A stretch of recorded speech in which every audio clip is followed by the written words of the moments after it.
بسم اللہ الرحمن الرحیم۔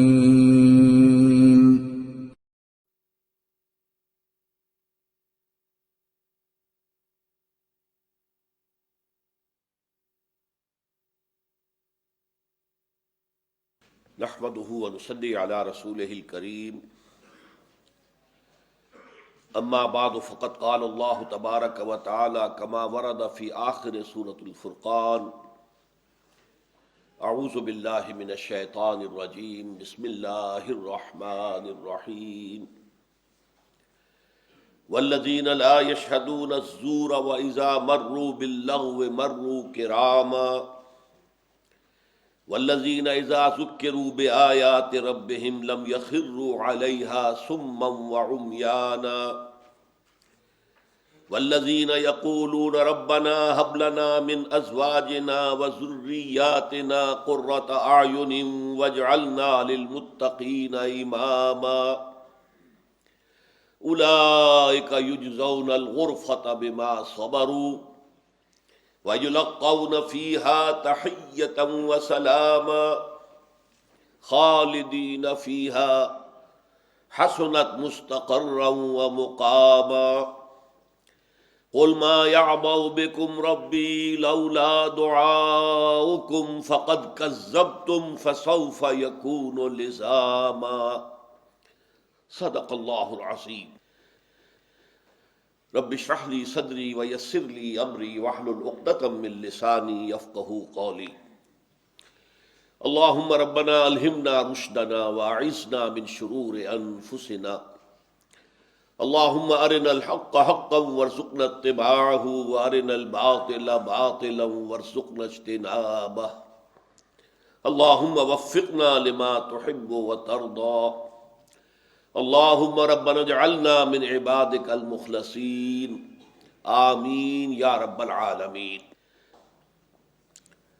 سورہ فرقان کے آخری رکوع کے بارے میں اس سے پہلے یہ تجزیہ آپ کے سامنے پیش کر چکا ہوں کہ اس کی پہلی دو آیتیں اور پھر آخری آیت، ان کا تعلق ہے حکمت ایمانی کے ساتھ۔ پہلی دو آیتوں میں اللہ کی معرفت اور اللہ کے شکر کے لیے اس کائنات میں ہر چہار طرف جو نشانیاں پھیلی ہوئی ہیں ان کی طرف اشارہ کیا گیا ہے۔ جتنے بھی فزیکل فینومینا ہیں یا یہ ساری کریشن ہے، ان میں سے ہر ایک نشانی ہے، اور اس نشانی کے دو پہلو ہیں۔ ایک تو یہ کہ ان کے ذریعے سے اللہ کی معرفت حاصل کی جائے، اس کی قدرت کتنی ہے، اس کا علم کتنا وسیع ہے، اس کی حکمت کتنی مکمل ہے، وعلی ھذا القیاس۔ اور دوسرے یہ کہ اس سے شکر کا جذبہ پیدا ہونا چاہیے، اور یہی شکر کا جذبہ ہے جو پھر عبادت کی شکل اختیار کرتا ہے۔ اس لیے کہ شکر جو ہے، اگر آپ کے ساتھ کسی انسان نے بھلائی کی ہے تو آپ سوچ سکتے ہیں کہ میں بھی کسی وقت اس کے ساتھ بھلائی کروں گا، اللہ مجھے توفیق دے، موقع عنایت کرے تاکہ میں اس کے شکر کا کچھ هل جزاء الاحسان الا الاحسان، بھلائی کا بدلہ کیا ہو سکتا ہے سوائے بھلائی کے۔ لیکن جب وہ شکر ہو کسی ماورائی ہستی کا، فرض کیجئے کہ سورج ہی ہے، اب سورج کا ہم کیا بدلہ چکا سکتے ہیں؟ اس سے جو کچھ ہمیں فیض حاصل ہو رہا ہے، یہ پوری مادی کائنات جو ہماری ہے، یہ پوری زمین، اس کا سارا نظام اس کے ساتھ وابستہ ہے، لیکن ہم کیا شکر ادا کر سکتے ہیں؟ تو یہ شکر جو ہے جذبہ پھر وہ عبادت کی شکل اختیار کرتا ہے۔ ہاتھ جوڑ کر کھڑے ہو گئے، اس کے لیے ڈنڈوت کی، اس کے لیے کوئی مندر بنا لیا، کوئی اس طرح کی قوم۔ تو پہلی دو آیتوں میں حکمت ایمانی جو ہم پڑھ چکے ہیں، جو ہمارے اسباق تھے ایمانیات سے متعلق، اس میں وہ باتیں تفصیل سے آئیں، یہاں دو میں ان کا خلاصہ آ گیا۔ آخری آیت جو آج پڑھیں گے انشاءاللہ، اس میں حکمت رسالت کا ذکر ہے۔ رسالت کس لیے، اس کا اصل سبب کیا ہے، کیوں بھیجی گئی، کیوں یہ اللہ نے سلسلہ جاری فرمایا۔ اچھا، اب ان دونوں انتہاؤں کے درمیان، پہلی دو آیتیں آخری آیت، ان کے درمیان جو ہے پانچ آیتوں کے دونوں طرف یہ گروپ ہے جن میں کہ انسانی شخصیت، تعمیر شدہ شخصیت، عباد الرحمن، اللہ کے محبوب بندے، اللہ کے مخلص بندے، جنہیں اللہ اپنا لیتا ہے، اپنا بنا لیتا ہے، ان کے کیا خاص اوصاف ہیں وہ بیان ہوئے۔ پھر ان دونوں کے درمیان ہم نے دیکھا 4 آیتوں میں حکمت دین کے 2 پہلو آئے ہیں بہت اہم۔ یہ ذرا فرق کیجئے گا، حکمت ایمان، حکمت دین۔ دین ہے وہ نظام، اس نظام کے اعتبار سے سب سے بڑے کبیرہ گناہ کیا ہے وہ معین کیے گئے۔ سب سے بڑا اکبر الکبائر، کبرى الکبائر، سب سے بڑا شرک۔ اس کے بعد قتل ناحق، انسانی جان لے لینا بغیر کسی سبب کے، بغیر کسی جواز کے۔ وہ جواز میں آپ کو بتا چکا ہوں 4 ہیں صرف۔ یا تو قتل کے بدلے قتل، اگر مقتول کے ورثاء جو ہے نہ دیت لینے پر راضی ہیں نہ معاف کرنے کے لیے تیار ہے قاتل کو، تو وہ قتل کیا جائے گا اپنے اس عمل کی وجہ سے کہ جو اس نے کیا کسی کو قتل کر کے۔ یا پھر زانی شادی شدہ ہے تو اسے قتل کیا جائے گا، اور اس کے قتل کی خاص شکل کیا ہے؟ رجم، پتھر مار مار کر۔ یا پھر مرتد جو ہوگا، اسلامی ریاست میں کوئی مسلمان اپنا دین اسلام چھوڑ کر کوئی اور مذہب اختیار کر لے تو قتل کیا جائے گا۔ نمبر 4 کافر قتل کیا جائے گا بشرطے کہ وہ حربی ہو، جس کے ساتھ جنگ کا سلسلہ ڈکلیئرڈ۔ یہ نہیں ہے کہ جہاں جس کافر کو چاہا مار دیا، یہ اس طرح کا معاملہ نہیں ہے، بلکہ یہ کہ جس کے ساتھ وار ڈکلیئرڈ ہے۔ ان میں بھی بوڑھوں کو، بچوں کو، عورتوں کو قتل کرنے کی اجازت نہیں ہے، بلکہ یہ کہ جو بھی جنگ کی صلاحیت رکھنے والے لوگ ہیں انہیں قتل کیا جائے۔ اس کے علاوہ قتل کا کوئی شکل جو ہے شریعت اسلامی میں جائز نہیں ہے، اور یہ بھی بہت بڑے گناہوں میں سے ہے، اس لیے کہ اس سے تمدن کی جڑ کٹ جاتی ہے۔ تیسرا فرمایا ولا یزنون، زنا نہیں کرتے۔ اس سے در حقیقت انسانی معاشرہ جو ہے وہ متعفن ہو جاتا ہے، سنڈاس بن جاتا ہے، اس معاشرے کے اندر سے خیر ختم ہو جاتا ہے اگر یہ زنا عام ہو جائے۔ تو یہ 3 ہیں جو سب سے بڑے گناہ ہیں، اور ان کا تعلق در حقیقت جو ایک معاشرہ اسلام پیدا کرنا چاہتا ہے، گویا کہ اس کے حوالے سے یہ بنیادی ہدایات ملی کہ اس معاشرے میں سے ان 3 چیزوں کو تو بڑی ہی محنت کے ساتھ، اہتمام کے ساتھ ایریڈیکیٹ کیا جائے گا۔ لیکن اس کے بعد پھر حکمت دین کا ایک اور بہت اہم موتی ہم پڑھ چکے، اور وہ ہے توبہ۔ چاہے یہ گناہ بھی سرزد ہو گئے ہوں انسان سے، اس کے باوجود توبہ کا دروازہ کھلا ہے۔ اگر انسان حقیقتاً نادم ہو جائے کہ میں غلط کام کیا، میں نے اس پر ندامت ہو، اسے حقیقی ندامت ہو، پشیمانی ہو، اور نمبر 2 یہ کہ وہ عزم کر لے دوبارہ کبھی یہ کام میں نہیں کروں گا، عزم مصمم، اور نمبر 3 یہ کہ جو کام تھا اسے بالفعل بھی چھوڑ دے۔ یہ نہیں کہ تسبیح رٹتا رہے توبہ کی اور کام جاری رکھے، یہ نہیں۔ تو یہ 3 شرطیں ہیں حقوق اللہ کے بارے میں، اور حقوق العباد کے بارے میں 4تھی شرط اور ہے، اور وہ یہ ہے کہ جس کا حق مارا ہے، جس پر زیادتی کی ہے، یا تو اس سے معافی حاصل کی جائے، یا یہ ہے کہ اسے کمپنسیٹ کیا جائے، اس کا مال مار لیا تھا واپس کیا جائے، یا فرض کیجئے وہ فوت ہو گیا ہے اور آپ تعین کے ساتھ جانتے بھی نہیں کہ آپ نے کتنا مال اس کا ہضم کیا تھا، تو اس کی طرف سے صدقہ اور خیرات کیجئے۔ وہ گویا کہ اللہ تعالیٰ کے ہاں اس دعا کے ساتھ اے اللہ اسے بدل بنا دے، میں یہ صدقہ خیرات کر رہا ہوں، اس کا ثواب اس کو پہنچا دے، تو اس سے گویا کہ کمپنسیشن کی شکل جو ہے ہو سکتی ہے۔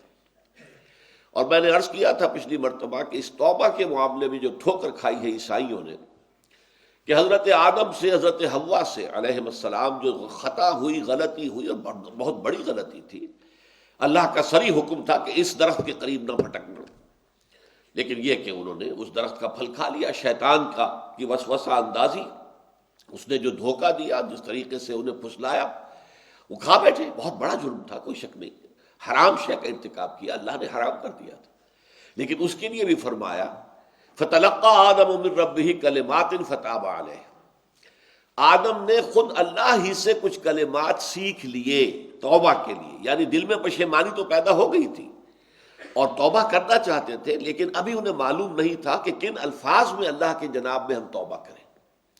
وہ الفاظ، کیونکہ اصل مسئلہ جو ہے وہ تو دل کے اندر ندامت کا پیدا ہو جانا ہے، یہ ہے توبہ کی اصل جڑ، اصل بنیاد۔ یہی وجہ اس موضوع پر علامہ اقبال نے اپنی نوجوانی کے دور میں ایک شعر کہا تھا، جس سے سن کر بڑے بڑے جو اساتذہ تھے، شعراء، وہ پھڑک اٹھے تھے کہ یہ عمر اور یہ شعر، تو معلوم ہوتا ہے کہ تم دنیا میں چمکو گے بہت۔ وہ شعر کیا تھا؟ موتی سمجھ کے شان کریمی نے چن لیے، قطرے جو تھے میرے عرق انفعال کے، انفعال کہتے ہیں شرمندگی. شرمندگی کی وجہ سے میرے پیشانی پر چھوٹے چھوٹے پسینے کے قطرے آ گئے. ہوتا ہے پشیمانی جب ہوتی ہے انسان کو تو یہ جو پیشانی ہے اس کے اوپر نمی ظاہر ہوتی ہے اور وہ چھوٹے چھوٹے قطرے تو موتی سمجھ کے شان کریمی نے چن لیے. تو میں پچھلی مرتبہ آپ کو حدیثیں سنا چکا ہوں کہ بندے کی توبہ سے اللہ کو کتنی خوشی ہوتی ہے. اس کا اندازہ ان احادیث سے ہو گیا، ان کو دہرانا میں نہیں چاہتا اس وقت. لیکن میں عرض یہ کر رہا تھا کہ جب حضرت آدم اور حوا دونوں میں وہ ندامت پیدا ہو گئی تو پھر اس توبہ کے لیے کلمات جو ہیں وہ خود اللہ نے سکھا دیے. اور وہ سورہ اعراف میں ہے، ربنا ظلمنا انفسنا وان لم تغفر لنا وترحمنا لنکونن من الخاسرین. پروردگار ہم دونوں نے اپنی جانوں پر ظلم ڈھایا ہے، تیرے حکم کی خلاف ورزی کر کے ہم نے اپنے اوپر زیادتی کی ہے، اور اگر تو نے ہمیں معاف نہ کیا، ہم پر رحم نہ فرمایا تو ہم تو گھاٹے والوں میں سے ہو جائیں گے، خسارہ پانے والوں میں سے، تباہ ہونے والوں میں سے ہو جائیں گے. فتلقى آدم من ربه کلمات فتاب علیہ. ان کلمات کے ذریعے سے جو اللہ ہی نے تلقین فرمائے انہوں نے توبہ کی اور اللہ نے ان کی توبہ کو قبول کر لیا. تو اب کوئی جو ہے ایسا نہیں ہے کہ بچہ جو ہے نسل آدم کا وہ اپنے جد امجد آدم اور حوا اور اپنی اماں حوا جو ہے ان کے گناہ کا بوجھ لے کر دنیا میں آتا. نہیں، جو بچہ آتا ہے وہ تو کلین سلیٹ لے کر آتا ہے، صاف اس کی تختی ہے. بلکہ قرآن حدیث میں تو آتا ہے کل مولود یولد علی الفطرہ. ہر بچہ نسل انسانی کا جو پیدا ہوتا ہے وہ فطرت لے کر آتا ہے، خالص فطرت، فطرت اللہ التی فطر الناس علیہا. چاہے نوٹ کر لیجئے، چاہے وہ ولد الزنا ہو، چاہے وہ زنا کے نتیجے میں بچہ پیدا ہو رہا ہے، وہ زنا گناہ ہے تو ماں باپ کا ہے، یہ جو بھی جس نے زنا کیا ہے اس کا جرم ہے، اس بچے کا کوئی جرم نہیں. وہ کوئی گناہ گار نہیں ہے، اس کو آپ نفرت سے نہیں دیکھیں گے. وہ جو ہے کوئی جو بھی زنا کرنے والے تھے، ماں باپ ہی کا کہوں گا میں اسے، اور کیا کہوں، اگرچہ وہ شادی کے بندھن میں بندھے ہوئے نہیں تھے، لیکن یہ کہ وہ بچہ بالکل اس گناہ سے پاک ہے. اس اعتبار سے یہ تصور ہمارے ہاں جو ہے وہ ذرا کافی مختلف ہے لوگوں کے. لیکن ہر بچہ پیدا ہوتا ہے کلین سلیٹ لے کر، فطرت اللہ التی فطر الناس علیہا، یعنی وہ فطرت انسانی جسے اللہ اپنی طرف منسوب کر رہا ہے، یہ اللہ کی فطرت ہے. اس حوالے سے وہ جو اوریجنل سن ہر بچہ یہ اب یہ ساری جو ہے یہ کرسچین جو بھی فلسفی ہے مذہب کا ان کا معاملہ ہے، چونکہ ہر انسان پیدائشی گناہ گار ہے، اس لیے کہ ابا آدم اور اماں حوا نے جو گناہ کیا تھا وہ اس کے اندر آ رہا ہے. لہذا اب کیا کرے، کیسے اس کو پاک کرے؟ تو اللہ نے اپنا اکلوتا بیٹا معاذ اللہ ثم معاذ اللہ بھیجا، اور قربانی کا بکرا ان سب کی طرف سے بنا کر اسے سولی پر چڑھوا کر، اور وہ اس کو کفارہ بنا دیا ہے کہ وہ انسان کے گناہوں کا کفارہ ہو جائے. تو یہ ہے بنائے فاسد علی الفاسد. قرآن کہتا کہ وہ تو معاف کر دیا تھا ہم نے، اس کے بعد اس کا کوئی اثر جو ہے نسل انسانی میں نہیں چلتا. تو یہ توبہ کا فلسفہ جو ہے بہت اہم ہے اور بہت ہمارے دین کے جو بنیادی حکمتیں ہیں اس میں سے بڑی اہمیت کا حامل. اب اس کے بعد پھر یہ آیتیں آ رہی ہیں جس میں وہی اللہ کی محبوب شخصیت بندہ مومن، اس کی شخصیت کی دل آویزی. میں نے یہ شعر آپ کو سنایا تھا پچھلی مرتبہ کہ کہتے ہیں فرشتے کہ دل آویز ہے مومن. مومن کی شخصیت، مومن کی سیرت، مومن کا کردار فرشتوں کو بڑا محبوب ہے. انہیں معلوم ہوتا ہے کہ یہ اپنے نفس امارہ کے ہوتے ہوئے اس نے جو یہ رتبہ حاصل کیا روحانی اعتبار سے، اخلاقی اعتبار سے، شخصیت کی بلندی کے اعتبار سے، تو کہتے ہیں فرشتے کہ دل آویز ہے مومن. حوروں کو شکایت ہے کم آمیز ہے مومن. مومن جو ہے وہ زیادہ بات نہیں کرتا، حوروں کو یہ شکایت ہے. یہ ذرا ایک لطیف طنز کے انداز میں ہے بات. اب وہ جو اوصاف آ رہے ہیں مزید اس میں نوٹ کیجئے. پہلا وصف کیا تھا؟ زمین پر چلتے ہیں آہستگی کے ساتھ، اکڑ کر نہیں، فروتنی، تواضع، عجز، یہ ان کے چال ڈھال سے بھی ظاہر ہوتی. نمبر دو، وہ خامخواہ کسی سے الجھتے نہیں ہیں، بات پہنچاتے ہیں، تبلیغ کی کوشش کرتے ہیں، لیکن اگر محسوس ہو جائے کہ جو مخاطب ہے وہ ضد پر اڑ گیا ہے، وہ بات ماننے کو تیار ہی نہیں، سننے کو تیار نہیں، غور کرنے کو تیار نہیں، تو بحثم بحثی کے اندر وہ نہیں پڑتے. پھر قالو سلاما، خوش اسلوبی کے ساتھ ان سے علیحدہ ہو جاتے. اچھا بھائی، اس وقت آپ کے سمجھ میں میری بات نہیں آ رہی، میری سمجھ میں آپ کی بات نہیں آ رہی ہے، چلیے پھر کسی موقع پر گفتگو کریں گے. تو شائستگی کے ساتھ قالو سلاما، یہ بھی نہیں کہ آپ لٹھ مار کر علیحدہ ہو، کہ دوبارہ پھر گفتگو کرنے کا موقع ہی نہ رہے، بلکہ شرافت کے ساتھ، شائستگی کے ساتھ علیحدہ ہو جائے۔ نمبر 3، والذین یبیتون لربہم سجدا وقیاما، وہ کہ جو رات گزارتے ہیں اس حال میں کہ کبھی سجدے میں ہے کبھی کھڑے ہیں۔ میں بتا چکا ہوں کہ اول تو نماز تھی ہی رات کی، اور اس میں 2/3 تک کا معاملہ تھا، تہائی 2/3 آدھی رات۔ ویسے حضور کا معاملہ جو ہے آخری وقت تک یہ رہا ہے کہ رات کو ایسے ہوتا تھا کہ آپ تھوڑی دیر استراحت کی پھر کھڑے ہو گئے، پھر تھوڑی دیر استراحت کی پھر کھڑے ہو گئے، یعنی رات گزرتی ہے اسی طریقے سے اللہ تعالیٰ کے سامنے، وہ آپ سجدہ ریز ہیں یا کھڑے ہوئے ہیں قنوت کی شکل میں۔ چوتھی بات کیا تھی کہ اس مرتبے کو پہنچ جانے کے باوجود وہ اللہ تعالیٰ کے خوف سے، محاسبہ اخروی کے خوف سے آزاد نہیں ہوتے۔ ربنا اصرف عنا عذاب جہنم ان عذابها کان غراما انها ساءت مستقرا ومقاما، اس لیے کہ وہ خوف برقرار رہتا ہے، جو میں آپ کو بتا چکا ہوں کہ حضرت عمر تک یہ کہہ رہے ہیں انتقال کے وقت کہ خدا کی قسم اگر برابر سرابر پر چھوٹ گیا تو بہت بڑی کامیابی ہے۔ اس لیے کہ محاسبہ اخروی کے بارے میں جب حضور نے یہ فرما دیا کہ کوئی شخص محض اپنے اعمال کی بنیاد پر جنت میں داخل نہیں ہو سکے گا تو تاب دیگرہ سے نست، جب تک کہ رحمت خداوندی دستگیری نہ فرمائے۔ اور جب کہ کسی نے پوچھ لیا کہ کیا آپ بھی؟ فرمایا ہاں میں بھی، الا ان یتغمدنی ربی برحمتہ، اگر میرا پروردگار مجھے اپنی رحمت سے ڈھانپ نہیں لے گا تو اس وقت تک میں بھی جنت میں داخل نہیں ہو سکوں گا۔ پھر اور کسی کا معاملہ کیا ہوگا؟ پھر ایک اور بس بتایا گیا کہ ان کے اندر ایک میانہ روی ہوتی ہے، اعتدال۔ والذین اذا انفقوا لم یسرفوا ولم یقتروا، نہ اسراف، نہ ضرورت سے زائد خرچ کرنا، اور نہ یہ ہے کہ بخیلی کا معاملہ کرنا۔ اور اس میں اس حد تک بھی انسان چلا جائے پتہ نہیں کل کیا ہوگا، بچا کر رکھو، بھائی کل کا معاملہ اللہ تعالیٰ دیکھے گا۔ جس نے آج پرووائڈ کیا ہے، پرووائڈر تو وہی ہے، تو وہ کل بھی دے گا، اس لیے اس کے اندر بہت زیادہ بخیلی اور کنجوسی کا معاملہ نہیں ہونا چاہیے۔ یہ اوصاف آگے اب آ رہا ہے والذین لا یشہدون الزور۔ اب اس کا ایک ترجمہ جو عام طور پر کیا گیا ہے وہ یہ کہ وہ جھوٹی گواہی نہیں دیتے، جھوٹ کی گواہی نہیں دیتے، ایک ترجمہ عام طور پہ کیا جاتا ہے، اگرچہ ان الفاظ کا صحیح ترجمہ یہ نہیں ہے۔ ویسے جھوٹی گواہی بھی بہت بڑے گناہوں میں سے، بہت بڑے گناہوں میں سے، عام طور پر لوگ اسے چھوٹی بات سمجھتے ہیں۔ حضور نے فرمایا عُدِلَتْ الشہادۃ زور باشراک باللہ، جھوٹی گواہی دینا اللہ کے ساتھ شرک کرنے کے برابر ہے۔ اور وہ شرک وہ جرم ہے، آپ کو معلوم ہے کہ 2 مرتبہ سورہ نساء میں آیا کہ ان اللہ لا یغفر ان یشرک بہ، اللہ اسے ہرگز معاف نہیں کرے گا کہ اس کے ساتھ شرک کیا جائے۔ وَيَغْفِرُ مَا دُونَ ذَلِكَ لِمَن یشاء، ہاں اس سے کم تر گناہ جس کو چاہے گا بخش دے گا۔ کھلا لائسنس نہیں ہے کہ لازماً بخش دے گا، نہیں، امید ہو سکتی ہے۔ لیکن اصل مفہوم یہاں کیا ہے؟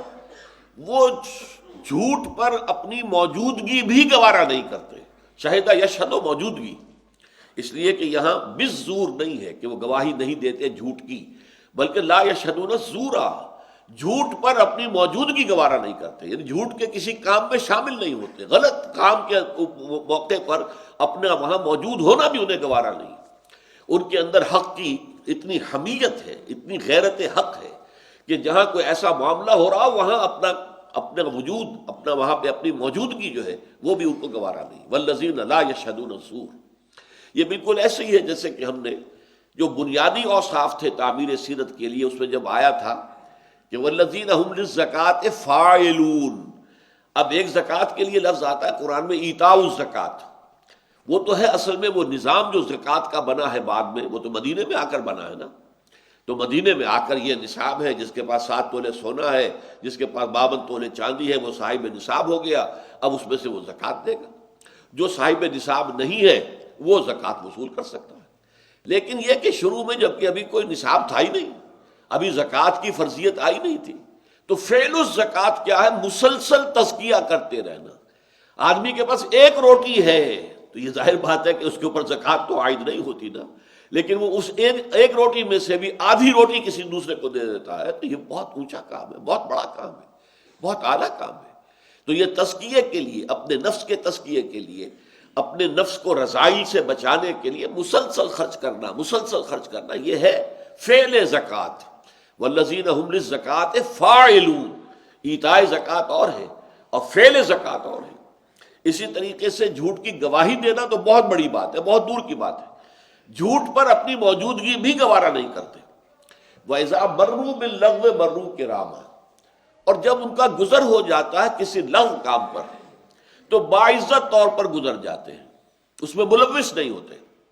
اب یہاں بھی تقابل کیجئے، اس لیے کہ سورہ مومنون میں آیا تھا وَالَّذِينَ هُمْ عَنِ اللَّغْوِ مُعْرِضُونَ، وہ لوگ کہ جو لغو سے اعراض کرتے ہیں، بالارادہ لغو کی طرف کبھی متوجہ نہیں ہوتے، نہیں جاتے. یہاں اس سے اگلی بات کہی جا رہی ہے، اگر اتفاقاً گزر ہو جائے لغو چیز کے اوپر، آپ میں راستے میں جا رہے تھے، وہاں دیکھا کہ ایک مداری جو ہے ڈگڈوگی بجا کر لوگوں کو جمع کر رہا ہے، آپ بھی کھڑے ہو گئے، آپ نے وقت ضائع کیا وہاں اپنا. یہ مرو باللغو ہے، لغو کام کے پاس سے گزرنا ہے، لیکن اس میں وہ اپنے دامن کو بچا کر گزر جاتے ہیں، اس میں ملوث نہیں ہوتے، اس میں دلچسپی نہیں لیتے. اور لغو کیا ہے یہ بھی نوٹ کر لیجئے، لغو جو ہے گناہ کو نہیں کہتے، معصیت کو نہیں کہتے. لغو وہ شے ہے جو گناہ تو نہیں ہے، معصیت نہیں ہے، لیکن اس سے کوئی آپ کی دنیاوی ضرورت یا اخروی ثواب متعلق نہیں. تو یہ وقت ہمارے پاس جو ہے یہ بہت قیمتی شے ہے، اسی وقت سے ہمیں اپنی عاقبت بنانی ہے، اسی کے ذریعے سے جنت حاصل کرنی ہے، اسی میں کچھ کریں گے. یہ وقت جو ہے الوقت سیف قاطع، یہ تو کاٹنے والی تلوار ہے. یہی وقت ہمیں ہلاک بھی کر دیتا ہے، یہی وقت ہے جو اس کی قدر جانتے ہیں. اب یا تو اس میں اللہ کا بیٹھ کر ذکر کیا جائے، کوئی قرآن مجید کی تلاوت کی جائے، کچھ اور کیا جائے اگر کوئی اور کام اس وقت آپ کے پاس نہیں ہے، یا پھر دنیاوی ضرورت ہے، آپ کے معاش کی ضرورت ہے، اس میں صرف کیجیے. لیکن یہ پیس ٹائم کا جو تصور ہے، ایسے ہی وقت گزاری کرنا، وقت جو ہے آئی ایم کلنگ ٹائم، میں وقت جو اس کو قتل کر رہا ہوں، بس یہ کہ وقت گزاری کے لیے میں یہ کام کر رہا ہوں، نہیں، قتل نہیں. اور کہیں اتفاقاً گزر ہو جائے، اب جیسے تاش کھیلنا ہے، یہ لغو ہے، اسے آپ حرام نہیں کہہ سکتے، لغو شے ہے، اس سے نہ آپ کی کوئی ضرورت پوری ہوئی دنیاوی اور نہ یہ اخروی ثواب کا ذریعہ بنے گا. تو وہ لوگ کہ جو خود تو ارادہ کر کے لغو میں شرکت کرنا تو بہت دور کی بات ہے، اس کا تو سوال ہی نہیں، اتفاقاً گزر جائیں. وَإِذَا مَرُّوا بِاللَّغْوِ مَرُّوا كِرَامًا، وہ اپنے دامن کو بچا کر دامن سمیٹتے ہوئے گزر جاتے، اس میں ملوث نہیں ہوتے، ادھر متوجہ نہیں ہوتے. وَالَّذِينَ إِذَا ذُكِّرُوا بِآيَاتِ رَبِّهِمْ لَمْ يَخِرُّوا عَلَيْهَا صُمًّا وَعُمْيَانًا، اور وہ لوگ کہ جب انہیں ان کے رب کے آیات کے ذریعے سے تذکیر کرائی جاتی ہے، یاد دہانی کرائی جاتی ہے، یہ بھی وہی فلسفہ ایمان کی بات ہے، تذکیر، یاد دہانی. یہ قرآن کی آیات، یہ بھی آیات ہیں، اور یہ سورج اور چاند اور یہ رات اور دن، یہ بھی آیات ہیں، آیات آفاقیہ، آیات انفسیہ، آیات قرآنیہ، یہ 3 آیات ہیں. لیکن جب اللہ کی آیات، اللہ کے کلام کے ذریعے سے انہیں تذکیر کی جائے، لم یخروا علیہا صما وعمیانا، تو نہیں گر پڑتے وہ اس پر بہرے اور اندھے ہو کر. یہ اصل میں آیت جو ہے اس کے 2 رخ ہیں، جیسے تلوار ہوتی ہے 2 رخی. ایک تلوار وہ ہے کہ جس میں ایک طرف دھار ہے، ایک 2 دھاری تلوار ہوتی ہے، ادھر بھی دھار ادھر بھی دھار. اس آیت کے 2 مفہوم ہیں. ایک تو یہ کہ یہ ان کافروں پر تعریض کر رہی ہے جو قرآن مجید جب حضور سناتے تھے تو غور نہیں کرتے تھے، اس کو سمجھنے کی کوشش نہیں کرتے تھے، بلکہ اندھے بہرے ہو کر اس کی مخالفت پر ڈٹ جاتے تھے کہ فکری چست کرتے تھے. کیا ہے جی، ہم بھی کہہ سکتے ہیں یہ بات، ہم چاہیں تو ایسا کلام ہم بھی پیش کر سکتے ہیں. یہ انہوں نے کسی سے ڈکٹیشن لے لی ہے اور آ گئے ہم پر دھونس جمانے کے لیے کہ یہ اللہ کا کلام ہے جو مجھ پر نازل ہوا ہے. یہ اندھے بہرے ہو کر گر پڑنا مخالفت میں. لیکن دوسری تلوار کا اس کا جو دھار، دوسری دھار ہے وہ کیا ہے؟ اللہ تعالیٰ چاہتا ہے کہ اہل ایمان بھی آیات قرآنیہ پر تدبر کریں. افلا یتدبرون القرآن، یہ نہیں ہے کہ قرآن مجید کو سرسری سی کتاب سمجھ کر پڑھ لیا جائے، وہ بھی مفید ہے بشرطے کہ سمجھ کر پڑھ رہے ہو. بے سمجھے پڑھنے میں بھی ثواب تو ہو جائے گا کہ آپ نے وقت لگایا ہے، آپ نے اس کے اندر جو ہے اپنی اسی وقت میں آپ کچھ اور کام بھی کر سکتے تھے دنیاوی، لیکن آپ نے بیٹھ کر تلاوت کی ہے تو آپ کا جو وقت لگا ہے اس کی اللہ تعالیٰ قیمت آپ کو دے گا، ثواب ملے گا. لیکن وہ اصل مقصد نہیں ہے قرآن کا. اصل مقصد تو پورا ہوگا آپ اسے سمجھیں. اور سمجھنے کے بھی لیول ہیں. جو میرا جو کتاب چاہے مسلمانوں پر قرآن مجید کے حقوق، اس میں میں نے کہ اس کو سمجھنا جیسے کہ سمجھنے کا حق ہے، اس کے 2 مراتب قائم کیے، ایک تذکر بالقرآن، ایک تدبر قرآن. قرآن کے ذریعے سے یاد دہانی حاصل کر لینا، حقائق ایمانی جو ہماری روح کے اندر پیوست ہیں ان کے اوپر ظہور کا پردہ پڑ گیا ہے، بھول کا، نسیان کا پردہ پڑ گیا ہے، اس پر توجہ نہیں ہے، ہم دنیا کے اندر گم ہو کر رہ گئے۔ تو یہ آیات جو ہے، آیات آفاقی، آیات انفسی، آیات قرآنی خاص طور پر، یہ در حقیقت اس ذہول کے پردوں کو ہٹا کر اور ہمارے اندر سے وہ ایمان کی شمع کو برآمد کرتے ہیں۔ لیکن جب انہیں یہ دی جاتی ہے تو وہ تدبر کرتے ہیں، غور و فکر کرتے ہیں۔ یہ تدبر قرآن جو ہے، وَتَدَبَّرُوا فِيهِ لَعَلَّكُمْ تُفْلِحُونَ، ایک حدیث بڑی پیاری ہے، یا اہل القرآن، اے قرآن والو، لا تتوسط القرآن، قرآن کو صرف اپنا تکیہ نہ بنا لینا۔ اب تکیے کے اندر دو مفہوم آ گئے، تکیہ جو ہے پیٹھ کے پیچھے ہوتا ہے، آدمی بیٹھتا ہے تکیہ لگا ہوا ہے، یا تکیہ وہ ہے کہ جس پر جو ہے انسان کوئی اپنے ذہن کے اندر ذہنی طور پر کچھ رکھتا ہے کہ اس سے ہمیں کچھ حاصل ہو جائے گا، میں قرآن والا ہوں، ہم حامل قرآن ہیں۔ ان دونوں چیزوں کا فائدہ نہیں۔ لا تتوسط القرآن، قرآن کو تکیے کی طرح پیچھے نہ پھینک دینا اور صرف اسے ایک زوم کی بنیاد نہ بنا لینا، بلکہ کیا کرنا، وَاتْلُوهُ حَقَّ تِلَاوَتِهِ فِي آنَاءِ اللَّيْلِ وَالنَّهَارِ، دیکھنا اس کی تلاوت کرو جیسا کہ اس کے تلاوت کا حق ہے، دن کے اوقات میں بھی، رات کے اوقات میں۔ پھر یہ کہ وَتَغَنَّوْهُ، اسے پڑھو خوش آوازی کے ساتھ، خوش دھانی کے ساتھ، اچھے انداز میں پڑھو۔ اگر اللہ نے اچھی آواز دی ہے، اس آواز کو زین القرآن بِأَصْوَاتِكُمْ، اس قرآن کو مزین کرو اپنی آوازوں کے ذریعے سے۔ نمبر 3 یہ وَتَدَبَّرُوا فِيهِ لَعَلَّكُمْ تُفْلِحُونَ، اس کو اور وفشو ہو، اسے پھیلاؤ، عام کرو، دنیا کے اندر چہار دانگے عالم تک اس کا پیغام، اس کا نور پہنچا دو۔ وَتَدَبَّرُوا فِيهِ، اس پر تدبر کرو، غور و فکر کرو، اس کی گہرائیوں میں، جو اقبال کہتا ہے کہ قرآن میں ہو غوطہ زن اے مرد مسلمان۔ ظاہر بات ہے سمندر میں غوطہ لگانے والے جو پھر نیچے سے موتی نکال کر لاتے ہیں، سمندر کے اندر تو موتی ہے، لیکن ظاہر بات ہے محروم رہا دولت دریا سے وہ غواص، کرتا نہیں جو صحبت ساحل سے کنارہ، کنارے پر بیٹھے ہوئے تو موتی نہیں ملیں گے تمہیں تو اس میں غوطہ لگانا پڑے گا، گہرائی میں جا کر جو ہے وہاں پر وہ سیپیاں آپ کو ملیں گی جن کے اندر کے موتی ہے۔ تو وہ موتی حاصل کرنے کے لیے محنت کرو، قرآن میں غوطہ زنی کرو۔ والذین اذا ذکروا بآیات ربہم لم یخروا علیہا صما وعمیانا والذین یقولون ربنا ھب لنا من ازواجنا وذریاتنا قرۃ اعین واجعلنا للمتقین اماما، اور وہ لوگ جو کہتے ہیں رب ہمارے، ہمیں ہماری بیویوں اور اولاد سے آنکھوں کی ٹھنڈک عطا فرما۔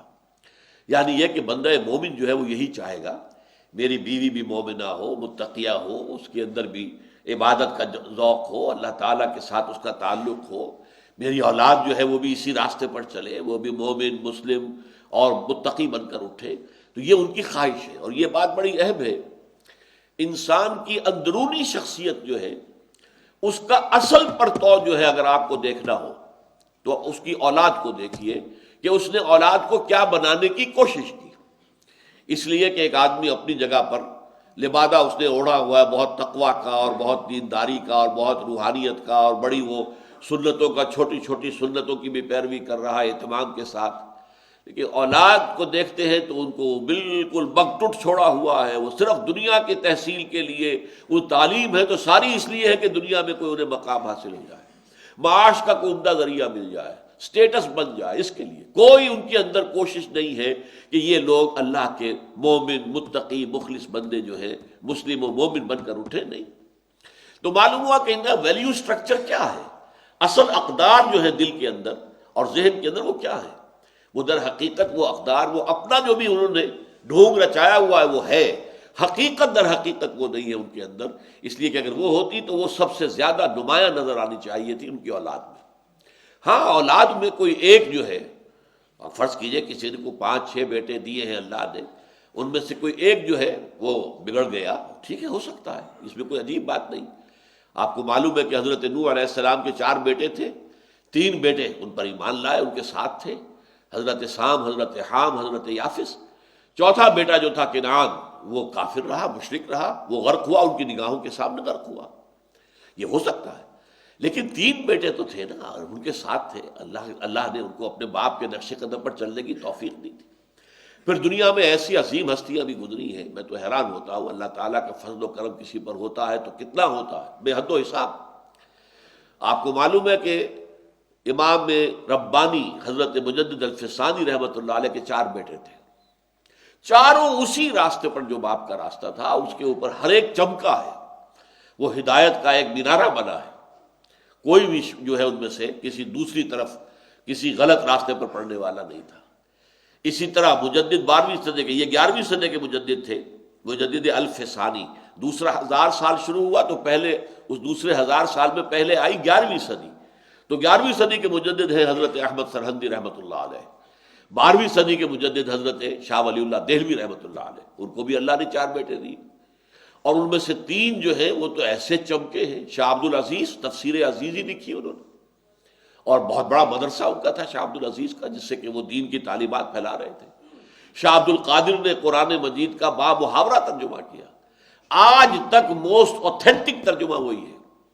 100 سال کے بعد حضرت شیخ الہند نے اس ترجمے کو صرف یہ کہ 100 سال میں اردو زبان کا محاورہ بدل گیا تھا، تو اس بدلے ہوئے محاورے کے اعتبار سے کوئی تبدیلیاں کی ہیں، وہ صاف لکھا ہے انہوں نے کہ یہ ترجمہ وہی ہے جو شاہ عبد القادر نے کیا تھا۔ تیسرے بیٹے شاہ رفیع الدین، انہوں نے لفظی ترجمہ کیا۔ چوتھے بیٹے نوجوانی میں فوت ہو گئے تھے، لیکن وہ چونکہ زیادہ چمک نہیں سکے علم کی دنیا میں، روحانیت کے میدان میں، دین کے میدان میں، اس کی کسر اللہ نے پوری کر دی، کسر کا جبر کر دیا۔ کیا کہ ان کے بیٹے تھے شاہ اسماعیل شہید رحمۃ اللہ علیہ، وہ ایک مجاہد کی شکل میں اور بہت بڑے عالم۔ تو یہ گھرانہ ہے، تو یہ ہے در حقیقت اندرونی شخصیت کا ظہور، کہ اگر کسی کے اندر آپ جھانکنا چاہیں تو اس کی اولاد کو دیکھیے، یہ ہے در حقیقت اس کا باطن۔ والذین یقولون ربنا ھب لنا من ازواجنا وذریاتنا قرۃ اعین واجعلنا للمتقین اماما، اور ہمیں متقیوں کا امام بنا۔ اب اس کا بھی ایک عام ترجمہ یہ کر دیا جاتا ہے گویا کہ یہ امامت طلب کر رہے ہیں، امامت کی طلب نہیں ہے یہاں، یہ نیچرلی ہم جن کے امام ہیں، باپ کے پیچھے بیٹے آ رہے ہیں نا، تو بیٹوں کا امام ہے باپ، اور قیامت کے دن بھی یہ ہوگا جب ہم اٹھیں گے بعد سے بعد الموت میں، تو ہمارے آگے ہمارے دادا جا رہے ہوں گے، والد جا رہے ہوں گے، پھر میں جا رہا ہوں گا، پھر میرے بیٹے آ رہے ہوں گے، یہ ہے اسی معاملہ ہوگا۔ تو وہ ہمیں اے رب جن کے ہم امام ہیں، جن کو تو نے ہمارے چارج میں دے دیا ہے، جیسے کہ فرمایا ہے اللہ تعالیٰ نے کہ ہر شخص جو ہے وہ مسئول ہے، کلکم مسئول عن رعیتہ، کلکم راعٍ و مسئول عن رعیتہ، تم میں سے ہر شخص کی حیثیت ایک چرواہے کی ہے۔ جیسے چرواہے کے چارج میں بھیڑیں ہیں، بکریاں ہیں، تو ظاہر بات ہے کہ وہ ذمہ دار ہے، وہ صبح لے گیا ہے گھروں میں سے نکال کر بکریاں اور بھیڑیں، تو شام کو ہر ایک آدمی کو اس کی بھیڑیں اور بکریاں پہنچانا اس کی ذمہ داری ہے۔ بھیڑ اگر کہیں گم ہو گئی ہے تو ظاہر بات ہے کہ وہ مسئول ہوگا، کہاں گئی بھیڑ میری۔ اسی طریقے سے اللہ تعالیٰ نے ہر انسان کو بنایا ہے چرواہا۔ اللہ نے اس کو دیے ہیں بیٹے، دیے ہیں بیٹیاں دی ہیں، ان کو کس طرح اٹھاتا ہے، وہ کیسی تربیت کرتا ہے، ان کی اسے تعلیم کیسی دیتا ہے، ان کے سامنے کون سے راستے کھولتا ہے۔ یہ مضمون آگے چل کر سورہ تحریم میں آئے گا جو ہمارا اگلا سبق ہے۔ فرمایا گیا کہ یا ایھا الذین آمنوا قوا انفسکم واہلیکم نارا، بچاؤ اپنے اہل و عیال کو آگ سے۔ تو جب قیامت میں کھڑے ہوں ہم اور چل رہے ہوں تو ہمارے پیچھے بھی جو آ رہے ہیں وہ متقی ہو، اللہ کے بندے ہو، اللہ کے دین کے خادم چلے آ رہے ہوں۔ یہ نہ ہو کہ ہم آگے چل رہے ہیں، ہمارے پیچھے جو آ رہے ہیں وہ فاسق و فاجر ہیں، انہوں نے بہت غلط جو ہے کام دنیا میں کیے ہیں۔ تو وجعلنا للمتقین اماما، ہمیں متقیوں کا امام بنا۔ یہاں آپ ترجمہ کرتے ہوئے ہمیں متقیوں کا امام بنا، نہیں، امام کے اوپر ایمفسائز نہ کیجیے، ہمیں متقیوں کا امام بنا، یعنی جو ہماری امامت میں ہیں، ہمارے چارج میں ہیں، جن کے ہم فطری امام ہیں، انہیں متقی بنا دیں۔ اولئک یجزون الغرفۃ بما صبروا، یہ وہ لوگ ہیں کہ جن کو بالا خانے عطا کیے جائیں گے ان کے صبر کے عوض۔ اب یہاں دیکھیے ایک لفظ آیا، بالا خانہ جنت کے اندر اونچے ہوں گے، غرفم جو قرآن مجید میں آیا مبنیتن، یہ تو یہ کہ جیسے اب اسکائی اسکریپرز آپ کو یہاں نظر آ رہی ہے اور بڑی بڑی عمارتیں، جنت میں بھی اس طرح کا معاملہ ہوگا، اونچے درجے، اس سے کمتر درجے، اس سے کمتر درجے، تو انہیں بالا خانے ملیں گے، اوپر کے درجے جو ہیں ان کو الاٹ کیے جائیں گے۔ اولئک یجزون الغرفۃ بما صبروا، اس پوری شخصیت و کردار کے لیے ایک لفظ استعمال کیا، صبر کیا انہوں نے۔ یہ بہت ہی جامع لفظ ہے صبر، اس لیے کہ صبر کی 4 قسمیں تو یہ ہیں، صبر علی الطاعہ، اطاعت پر صبر کرنا، اطاعت میں کہیں مشقت کرنی پڑ رہی ہے، کہیں سختی جھیلنی پڑ رہی ہے، شدید سردی کا موسم ہے، پانی ٹھنڈا ہے، گرم پانی کا کوئی انتظام نہیں ہے، وضو تو کرنی ہے، جھیلو، وضو کرنا ہے، نماز پڑھنی ہے، نماز فرض ہے، اگر کوئی غسل کی ضرورت ہے غسل کرنا پڑے گا۔ تو یہ سختی ہے، یہ جھیلنا ہے، اس کو صبر کرنا ہے طاعت پر، اطاعت پر۔ صبر عن المعصیہ، گناہ سے اپنے آپ کو روکنا، یہ بھی صبر ہے۔ ایک موقع آپ کو مل گیا ہے ایک غلط کام میں، جیسے کہ ایک حدیث میں آتا ہے کہ وہ 7 لوگ کہ جنہیں اللہ تعالیٰ خاص اپنے عرش کے سائے کے تلے جگہ دیں گے قیامت کے دن، ان میں سے ایک وہ بھی ہے کہ جس سے کوئی عورت جو ہے وہ صاحب حسب و نسب ہے، خوبصورت ہے، وہ دعوت دیتی ہے گناہ کی، اور وہ کہتا ہے انی اخاف اللہ، میں اللہ تعالیٰ کا خوف کرتا ہوں، میں تمہاری اس دعوت گناہ کو میں قبول نہیں کر سکتا۔ جیسے کہ حضرت یوسف علیہ السلام نے کیا، آپ کو معلوم ہے جو کہ زلیخا نے کیا تھا، اور جس قدر اس نے اہتمام کیا تھا، اس کے باوجود اللہ تعالیٰ نے اگرچہ بشری جو تقاضا ہے، بربنائے بشریت ان کے اندر بھی ایک جذبہ پیدا ہوا، وَلَقَدْ هَمَّتْ بِهِ وَهَمَّ بِهَا لَوْلَا أَن رَأَىٰ بُرْهَانَ رَبِّهِ، لیکن اللہ تعالیٰ کی کوئی خاص برہان اس وقت اللہ نے انہیں دکھائی اور وہ بچ گئے۔ اسی طریقے سے اگر کسی کو ایک ایسی عورت دعوت گناہ دیتی ہے اور وہ رک جاتا ہے انی اخاف اللہ، تو یہ ان 7 لوگوں میں سے ہوگا یا 7 قسم کے لوگوں میں سے ہوگا جسے اللہ تعالیٰ قیامت کے دن، جس دن کوئی سایہ نہیں ہوگا، یوم لا ظل الا ظلہ، اس کے سوا کوئی سایہ ہوگا ہی نہیں، اس اپنے سائے کے تلے ان کو جگہ دیں گے۔ تو یہ ہے صبر عن المعصیہ۔ کوئی سرکاری ملازم ہے، اسے رشوت پیش کی جا رہی ہے، ہو سکتا ہے کہ اس وقت کیفیت بھی ایسی ہو کہ کوئی بہت اہم کام رکا ہوا پیسہ نہیں ہے، تو اس وقت کتنی ٹیمپٹیشن ہوگی کہ آ رہا ہے لے لو پیسہ، لیکن نہیں، رک جانا، تھام لینا۔ صبر کے معنی ہے اپنے آپ کو روک لینا، تھام لینا۔ پھر ایک صبر ہے تعالیٰ بلائن، مصیبت پر صبر، اللہ کی طرف سے امتحان کے طور پر آئی ہے، یا آپ کے کسی گناہ کا کفارہ کرنے کے لیے اللہ نے آپ پر کوئی مصیبت ڈال دی ہے، تو بلا جو ہے، ابتلا اور بلا، اللہ کی طرف سے امتحان اور آزمائش، تکلیف، مصیبت۔ والصابرین، جیسا کہ ہم نے آیت البر میں پڑھا تھا، والصابرین فی الباساء والضراء وحین الباس، فقر و فاقہ میں صبر کرنا، جھیلنا، برداشت کرنا، تکلیفیں اور اذیت جو ہے ان کو جھیلنا، برداشت کرنا، جنگ میں کھڑے ہو جانا جان ہتھیلی پر رکھ کر۔ پھر چوتھا ہے، اور یہ اب سب سے جامع ہو گیا، صبر عن الدنیا، آخرت کے حصول کے لیے دنیا سے صبر کرنا پڑے گا۔ آپ دیکھیں کہ آپ کے ساتھی بڑھتے جا رہے ہیں دنیا کے اندر، اور یہ بھی دیکھیں کہ آپ ان سے ذہانت میں کم نہیں، ان سے فطانت میں کم نہیں، لیکن آپ صبر کیے ہوئے، چونکہ آپ نے طے کر لیا ہے کہ مجھے اپنا وقت، اپنی صلاحیت، اپنی قوت اللہ کے دین کے لیے لگانی ہے۔ ظاہر بات ہے دنیا میں پیچھے رہ جائیں گے، آپ دیکھیں گے کہ لوگ بڑھ رہے ہیں، آگے سے آگے ترقی کر رہے ہیں، لیکن صبر عن الدنیا، دنیا سے صبر کریں گے تو آخرت جو ہے اس کے حقدار بنیں گے۔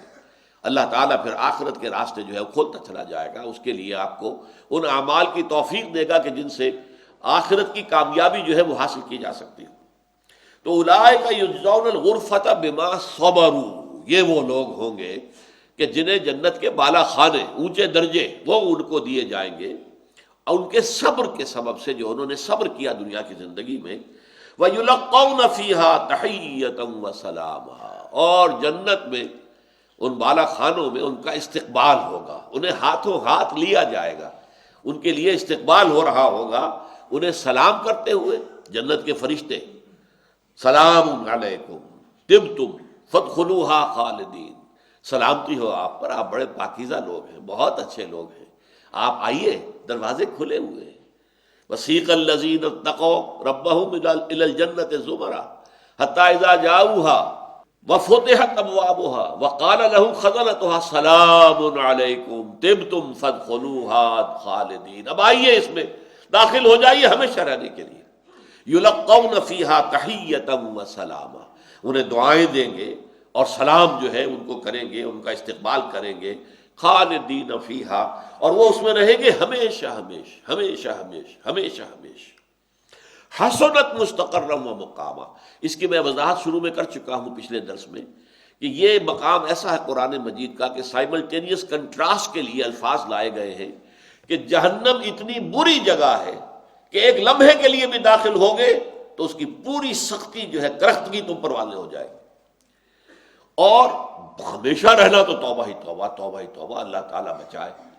اور جنت اتنی اچھی جگہ ہے کہ تھوڑی دیر کے لیے بھی جاؤ گے تو بڑا خوشنما لگے گا، بڑا عمدہ منظر ہے، اور وہاں رہو گے مستقل، تب بھی اس کی دلچسپیوں میں، اس کی رعنائیوں میں کوئی کمی نہیں آئے گی۔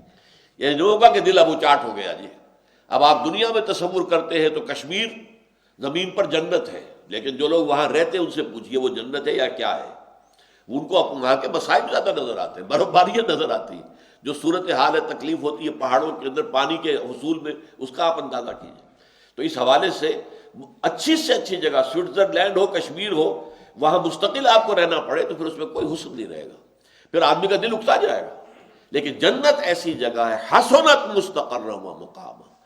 جہنم کے بارے میں فرمایا سات مستقرا و مقاما، بہت بری جگہ ہے، مستقل جائے قرار ہونے کے اعتبار سے بھی اور تھوڑے سے قیام کے لیے بھی۔ اور یہ جنت جو ہے بہترین مقام ہے، مستقر کے اعتبار سے بھی، ہمیشہ رہنے کے لیے بھی اور تھوڑے سے قیام کے لیے بھی۔ قل ما یعبأ بکم ربی لولا دعاؤکم، کہہ دیجئے اے نبی، یہ میں نے عرض کیا تھا آخری آیت یہ حکمت رسالت سے متعلق ہے۔ قل ما یعبأ بکم ربی لولا دعاؤکم، اے نبی ان سے کہہ دیجئے، ان کافروں سے جو آپ کی باتوں سے اعراض کر رہے ہیں، اندھے بہرے ہو کر اعتراضات کرنے پر تل جاتے ہیں، استہزاء کرتے ہیں، تمسخر کرتے ہیں، ہوٹنگ کرتے ہیں، مذاق اڑاتے ہیں رب کا، ان سے کہہ دیجئے کہ میرے رب کو تمہاری کوئی پرواہ نہیں ہے۔ کیا پرواہ ہے میرے رب کو تمہاری؟ کوئی پرواہ نہیں۔ یہ جو میں اللہ کا رسول ہو کر اور تمہارے پیچھے پیچھے پھر رہا ہوں، اور تمہیں جو ہے تمہارے دروازوں پر جا کر دستک دے رہا ہوں، تمہیں گلیوں کے اندر پھر کر دعوت دے رہا ہوں، جس طرح میں نے اپنی جان کو ہلکان کیا ہوا ہے، سوچو کچھ نہ میری غرض تم سے وابستہ ہے، نہ اللہ کا کوئی کام تم سے وابستہ ہے۔ لولا دعاؤکم، اگر نہ ہوتا تمہیں دعوت دینا مقصود نہ ہوتا، اس لیے کہ اللہ نے سنت یہ بنا لی ہے کہ کسی قوم پر عذاب ہلاکت، عذاب استیصال نازل نہیں کرتا جب تک کہ اللہ اپنا رسول بھیج کر اتمام حجت نہ کر دے۔ جیسے کہ سورہ بنی اسرائیل میں فرمایا وما كنا معذبین حتی نبعث رسولا، جب تک کہ رسول کو ہم بھیج نہ دیں، اور وہ رسول جو ہے اپنی دعوت کے ذریعے سے، تبلیغ کے ذریعے سے، اپنی پرسنل ایگزامپل کے ذریعے سے، جب تک کہ حق کو واضح نہ کر دے، مبرہن نہ کر دے کہ بالکل وہ حق نظر آ جائے انسان کو آنکھوں سے، تو اس کے بعد بھی اگر اڑے رہے کفر پر اور غلط روش پر، تو پھر وہ اس کے مستحق ہیں کہ انہیں ملیا میٹ کر دیا جائے، غرق کر دیا جائے، تباہ و برباد کر دیا جائے، نسیم منسیہ کر دیا جائے۔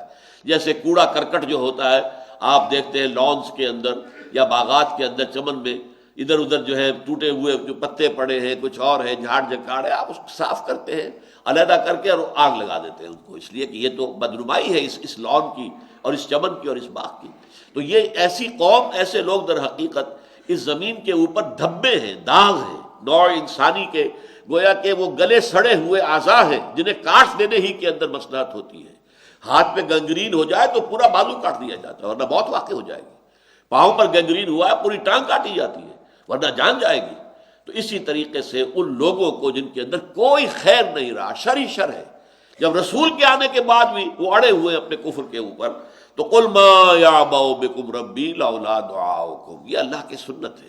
وما كنا معذبین حتی نبعث رسولا رسلا مبشرین ومنذرین لئلا یکون للناس علی اللہ حجۃ بعد الرسل وکان اللہ عزیزا حکیما، ہم نے اپنے رسولوں کو بھیجا ہے بشارت دینے والے بنا کر اور خبردار کرنے والے بنا کر، تاکہ رسولوں کی آمد کے بعد لوگوں کے پاس کوئی عذر باقی نہ رہ جائے، یہ نہ کہہ سکے پروردگار ہمیں تو بتایا ہی نہیں گیا، ہمیں کسی نے آگاہی نہیں کیا، ہمیں کسی نے خبردار ہی نہیں کیا۔ نہیں، اس کو پورا جب ہو گیا فقد کذبتم، تو دیکھو تم نے اب جھٹلا دیا ہے، مکے والو تم نے جھٹلا دیا میری دعوت کو، فسوف یکون لزاما، تو اب یہ تمہیں چمٹ کر رہے گی شے، یعنی عذاب وہ آ کر رہے گا، جیسے کہ ہم اس سے پہلے پڑھ چکے ہیں کہ ان عذابہا کانا غراما، وہ جہنم کا جو عذاب ہے وہ تو جان کا لاگو ہو جائے گا، چمٹ کر رہ جائے گا۔ اسی طرح فسوف یکون لزاما، اب یہ جو ہے لازم ہو جائے گی تمہارے اوپر ہلاکت اور تمہاری بربادی، دنیا میں بھی ہو سکتا ہے اور آخرت میں تو ہے ہی ہے۔ بارک اللہ لی ولکم فی القرآن العظیم ونفعنی وإیاکم بالآیات والذکر الحکیم۔